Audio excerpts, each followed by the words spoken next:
everyone, welcome back to English Ladder. This is Vinita Karangot again with you. But this time I've come up with a new series that is Business English. Okay, so are you ready to start? Let's begin.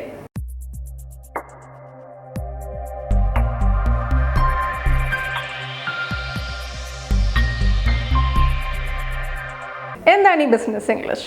അപ്പോൾ നമ്മൾ ഈ professional ലൈഫിൽ use ചെയ്യേണ്ട ചില phrases ഉണ്ടല്ലേ, ചില words ഉണ്ട്, അതായത് വൊക്കാബുലറി ആവശ്യമുണ്ട്, അല്ലെങ്കിൽ എക്സ്പ്രഷൻസ് ആവശ്യമുണ്ട് അല്ലേ. അപ്പോൾ അതാണ് നമ്മൾ ഈ സീരീസിൽ ചേർക്കാൻ പോകുന്നത്. ഓക്കെ, സോ ഇന്നത്തെ ടോപ്പിക് എന്താണെന്ന് വെച്ച് കഴിഞ്ഞാൽ, ഒരു പ്രസൻറ്റേഷൻ കൊടുക്കുമ്പോൾ നമ്മൾ എന്തൊക്കെ ശ്രദ്ധിക്കണം, how to make your presentations excellent.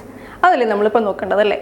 എപ്പോഴും പ്രസൻറ്റേഷൻ ചെയ്യുന്ന സമയത്ത് ടെൻഷൻ വരും, എല്ലാവർക്കും അതൊരു നോർമൽ ആയിട്ടുള്ളൊരു പ്രോസസ്സാണ്. ബിക്കോസ് പ്രസൻറ്റേഷൻ എന്ന് പറയുമ്പോൾ തന്നെ എന്തൊക്കെ ചെയ്യണം എന്നുള്ള ടെൻഷൻ കാരണം നമുക്ക് എല്ലാവർക്കും ഒരുപാട് തെറ്റുകൾ വരാറുണ്ട്. So never repeat that because we are here to help you. Okay, അപ്പോൾ ഫസ്റ്റ് കാര്യം എന്താണെന്ന് വെച്ച് കഴിഞ്ഞാൽ you have to introduce yourself. അപ്പോൾ നമ്മൾ ഏതൊരു കാര്യത്തിനായാലും നമ്മൾ ഇൻട്രൊഡ്യൂസ് ചെയ്യണം അല്ലേ. അപ്പോൾ സെൽഫ് ഇൻട്രൊഡക്ഷൻ ഇല്ലാതെ നമുക്ക് ഒന്നും നടക്കില്ലല്ലോ. അപ്പോൾ അതുപോലെ തന്നെ പ്രസൻറ്റേഷനിലും ഏറ്റവും ഇമ്പോർട്ടൻ്റ് ആണ് നമ്മൾ ഇൻട്രൊഡ്യൂസ് ചെയ്യുക എന്നുള്ളത്. ഇപ്പോൾ ഞാനിവിടെ വന്നപ്പോഴും ഞാൻ ഇൻട്രൊഡ്യൂസ് ചെയ്തു അല്ലേ, I am Vineetha Kadungot from English Ladder. അപ്പോൾ അതുപോലെ തന്നെ നിങ്ങളും പറയേണ്ട ആവശ്യമുണ്ട്. ഒരു പ്രസൻറ്റേഷന് പോകുമ്പോൾ തന്നെ ഫസ്റ്റ് ചെയ്യേണ്ട കാര്യം ഐ ആം എന്ന് പറഞ്ഞ് നിങ്ങളുടെ പേര് പറയാം. Or you can say I am glad to introduce myself എന്ന് പറയാം.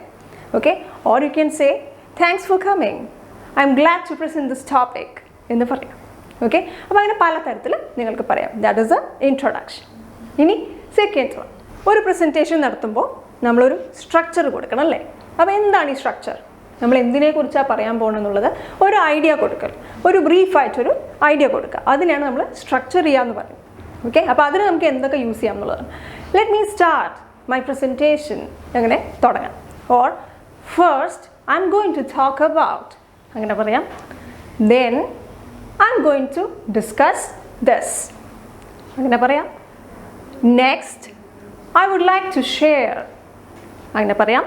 അത് കഴിഞ്ഞ് നമുക്ക് പറയാം കൺക്ലൂഡ് ചെയ്യാണ് എന്ന് പറയുകയാണെങ്കിൽ finally I would like to talk about this എന്ന് പറയാം. ഇപ്പം ഞാൻ ഈ പറഞ്ഞതിന് ഞാൻ ഒരു എക്സാമ്പിൾ വഴിക്ക് പറഞ്ഞാൽ നിങ്ങൾക്ക് ഒന്നും കൂടെ മനസ്സിലാവും. Suppose I am going to introduce a beauty product. അപ്പോൾ ഞാനിങ്ങനെ പറയും, first let me introduce my product, then I will talk about its benefits. After that I would like to share the ingredients in that product. Finally, I will share with you how to buy that product എന്ന് പറയും. അപ്പോൾ നിങ്ങൾക്കൊരു idea കിട്ടില്ലേ ഞാൻ എന്തിനെക്കുറിച്ചൊക്കെയാണ് പറയാൻ പോകുന്നത്. So that is the second one. ഇനി അടുത്തത് എല്ലാവരും പേടിച്ചിരിക്കുന്ന ഒരു സാധനമാണ് നമുക്ക്, പക്ഷേ there is no choice. You have to allow your audience to ask questions to you. Okay, അപ്പോൾ നമ്മൾ പ്രസൻറ്റേഷൻ്റെ ഇടയിൽ തന്നെ പറയുകയാണെങ്കിൽ പറയാം, how do you say that? Feel free to ask any questions എന്ന് പറയാം. Or you can say, please feel free to interrupt me in between if you have any questions. അങ്ങനെ പറയാം. പക്ഷെ നിങ്ങൾക്ക് എൻഡിൽ മതി, ഇടയിൽ ആരും question ചോദിക്കേണ്ടെന്നുണ്ടെങ്കിൽ you can give another option. You will have plenty of time to ask me any questions at the end of the session എന്ന് പറയാം. Or you can say, feel free to ask me any questions at the end. അങ്ങനെയും പറയാം. Okay, so don't forget that. ഇനി അടുത്തത് ചോദിക്കുന്ന ക്വസ്റ്റ്യൻസിനെല്ലാം it's not that you know all the answers, right? അങ്ങനത്തെ situations ഒരുപാട് വരാം. And we are human beings, we don't know all the answers to all the questions. അപ്പോൾ അങ്ങനത്തെ സിറ്റുവേഷനും നിങ്ങൾ ഹാൻഡിൽ ചെയ്യാൻ പഠിക്കേണ്ടതാണ്. So how do you say that? അതിന് പല എക്സ്പ്രഷൻസ് ഉണ്ട്. Sorry, I am not the right person to answer this question എന്ന് പറയാം. Or you can say that was an awesome question but unfortunately I don't know the answer, അങ്ങനെ പറയാം.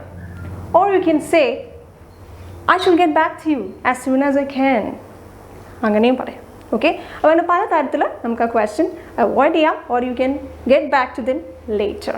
അപ്പോൾ അങ്ങനെ പേടിക്കേണ്ട ആവശ്യമില്ല. You can always say no in a polite way. It's not a problem. അപ്പോൾ ഫൈനലായിട്ട് നമുക്ക് എന്താ ചെയ്യാനുള്ളത്? We have to summarise the points that we have already discussed അല്ലേ. അപ്പോൾ നമ്മൾ എന്ത് പറയും? Let summarise what we have looked at എന്ന് പറയാം. Or I would like to recap the main points എന്ന് പറയാം. Or I would like to sum up the points എന്നും പറയാം. അപ്പോൾ ഇതുപോലെ കുറേ തരത്തിൽ പറയാം. So I just gave you 3 of those. Okay, so atrelu, so never get nervous when you think about the presentations. Okay, just keep these points in your mind, and if you want to know more about this, you have to keep watching our videos. Okay, so until I come up with another interesting topic for the business English, it's bye from Vinita.